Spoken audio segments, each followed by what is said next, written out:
Welcome, folks. This is Tom O'Brien of TFNN. We go 5 days a week. We go 10 hours a day. We go 24 hours a day on the internet at TFNN.com. Always remember, folks, whatever you think about, you bring about. Whatever you focus on grows. Hope everyone's having a great day, safe day. Let's make it a great night, folks.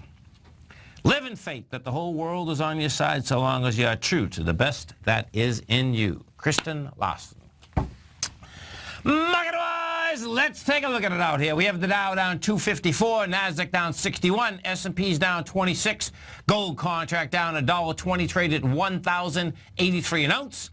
Silver flat at $14.27. Platinum down $4.60 at $8.77 an ounce. Copper down 5 pennies at $2.16 a pound. Light sweet crude down $1.32 at $41.61 a barrel. Bonds 10-year up 4 ticks, 126.06. 30-year up 25 at 152.26. Now the bond market, folks, the 30-year and the 10 went up on volume. The 30-year really had some nice action happening. What we're going to be looking for is this. So we had come off the highs in the bond market. Last 3 weeks, you come down. That being said, that is a very small retracement in the context of where bonds have charged forward for the last few years. The bond market's been in a bull market, folks, since 1980. Longest bull market I've ever seen in my life. Bottom line, it's amazing, actually. So what are we going to find out now? We're going to find out in the next couple days, as the market, I suspect, going to keep going south, are bonds going to go north with volume behind the move? And if that's what you get, we got it today, if that's you get a follow through on that, guess what? That is saying your probability goes much higher, that the Fed is not going to go up in rates in December, and in fact, we're still in a low rate environment.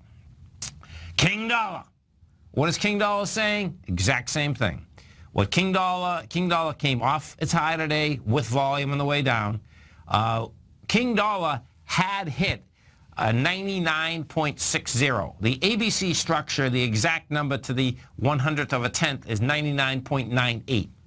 We hit 99.60. When you do ABC structures, folks, you can extend an ABC structure. And what that means is that, let's say the A to B is 10 points. Well, you can go 10 points, A to B equals C to D. That'd be 10 points.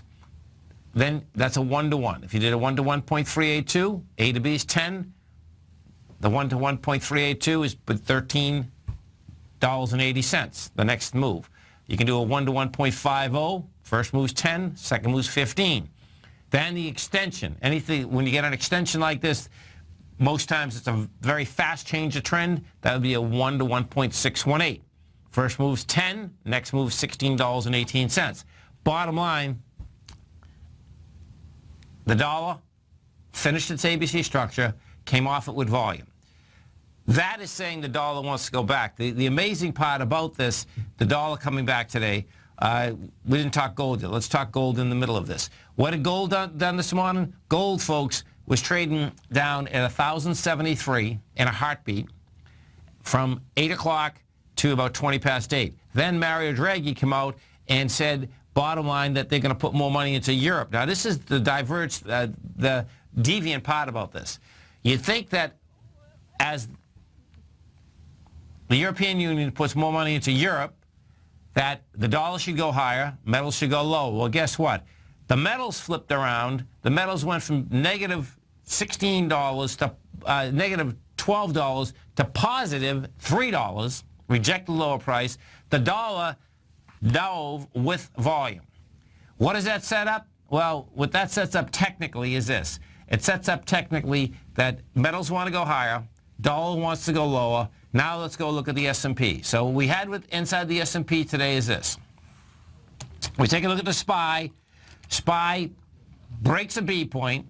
Now, we broke the B point in the SPY with lighter volume. So what does that set up? Well, you can still have lower price, of course, with lighter volume. We'll see whether we get an expansion. Now, what the market did do is that the volume expanded tremendously the last half hour.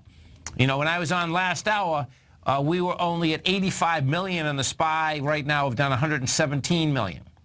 That being said, the B point on this had 131, so it's not an ABC structure on the way down. It was only a small one. Bottom line, you know, but you had an expansion of volume. We'll see how this handles this tomorrow. I suspect we're 204.81, 201.85 is the next game. Why is that the next game? Because on the 22nd of October, that's where we're into now, and that's where it gapped higher. So it's pretty intense where we are right now.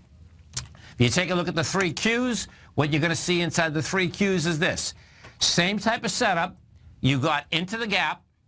The 3 Qs also had a tremendous expansion of volume. The 3 Qs weren't even close to doing 30 million shares. We were at 22 million shares.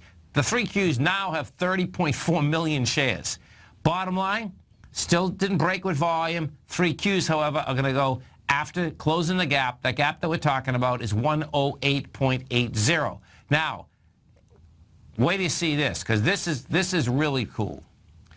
And I want to thank our Tiger in the Den for giving me this heads up on the last hour. And what it is this. Good old Trader Town there was telling me that he's telling all of us that the S&P again had broken the 200-day. Now, what you have is this. So as this is happening, I decided to put the 200-day up on a much larger basis. And what you're going to see is this. This is the first time, well, I get it back for 5 years on a daily. I can do it longer, but 5 years is good enough to get through what we're looking at. This is the first time, folks, that, you know, the 200, you can break the 200 and you get back inside. That's a normal occurrence. This is the first time we had broken in 2011. You broke it. That was a bad downdraft, okay? You know, the SPY went from 134 down to 111. But once we got on the other side of it, that's it. It was off to the races again. You know, you go from 124. Next time that we got underneath it, it goes all the way up to 2014. 2014, you break it. You get above it. Guess what? It doesn't look back again until when? August of 2015. Now, this is the kicker. You break it with conviction August of 2015. We came all the way back up. We tested it, and we just sliced this thing today and diced it in an incredible way. When you go over and you take a look at the SPY, and I've been talking about this for a bit, this, folks, every day, this is 3 black crows. And today, the way this is coming down, what 3 black crows are is this. 3 black crows inside the market. You come down hard and fast. You go back up and test the whole area, and then you not only come down hard and fast and go into the lows, you break those lows and you go dramatically lower. That's the way every day the probability is getting higher. That's the pattern that we're looking at right now. You stay right there, folks. We're coming right back. Dow down 254, NASDAQ down 61, S&P's off 28. We're going to be right back.